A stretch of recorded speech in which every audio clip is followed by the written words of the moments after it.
South আফ্রিকার মাটিতে অনুষ্ঠিত হতে যাওয়া 2027 ওয়ানডে বিশ্বকাপে কোন দল লিখতে যাচ্ছে এবার ইতিহাস? ওদের বাউন্সি উইকেটে ভারত কিংবা পাকিস্তানের সাথে কতটা সম্ভাবনা আছে বাংলাদেশ দলের? ঠিক কোন কোন জায়গায় এবার পরিবর্তনটা করা উচিত বাংলার ক্রিকেট দলের? প্রিয় দর্শক, 2027 ওয়ানডে বিশ্বকাপটা মাঠে গড়ানোর বাকি এখনও লম্বা একটা সময়। তবে এরই মাঝে চলছে সব হিসাব নিকাশ, আসলে কোন দল আছে কাদের থেকে এগিয়ে।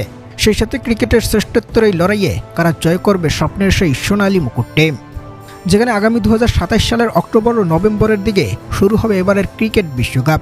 যে টুর্নামেন্টে ইতিমধ্যেই হট ফেভারিট দল হয়ে বসে আছে অজিরা। সম্প্রতি ওদের আইসিসি র্যাঙ্কিংটাও যেন কথা বলছে সুবিধাজনক স্থানে থেকে।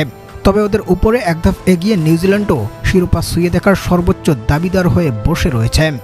অন্যদিকে ঘরের মাঠে সাউথ আফ্রিকা সুযোগটা কাজে লাগাতে চাইবে। শক্তিমত্তার আধিপত্যে ওরাও যে পিছিয়ে নেই কোনো অংশেই।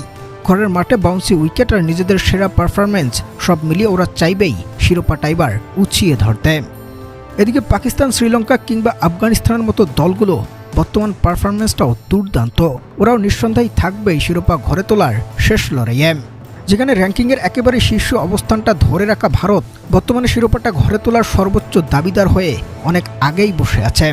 তবে বাংলাদেশের বেলায় সেটা দুঃস্বপ্নই বটে। যদিও সাম্প্রতিক টাইগারদের পারফরমেন্সে বড় বড় দলগুলো হোয়াইট ওয়াশ হয়ে ফিরে যাচ্ছে, তবে ধারাবাহিক তা ধরে রাখতে পারছে না ওরা। যেখানে টাইগারদের ওপেনিংয়ে দুর্দান্ত ব্যাটিং করতে পারলে আর মিডল অর্ডারে কিছুটা স্বস্তি ফিরিয়ে আনতে পারলে নিঃসন্দেহে বলাই যায় শিরোপাটা ঘরে তুলতে না পারলেও ওরা অন্তত সেমিফাইনালে পৌঁছে যাওয়ার সক্ষমতাটা রাখে বিশেষভাবে। কারণ ওদের বোলিং লাইন যে এখন বিশ্বসেরা দেশগুলোর মধ্যেই একেবারে স্পষ্ট আকার ধারণ করেছে। প্রিয় দর্শক, 2027 ওয়ানডে বিশ্বকাপে বাংলাদেশ কি নিজেদের যাত্রাটা সেমিফাইনাল পর্যন্ত নিয়ে যেতে পারবে?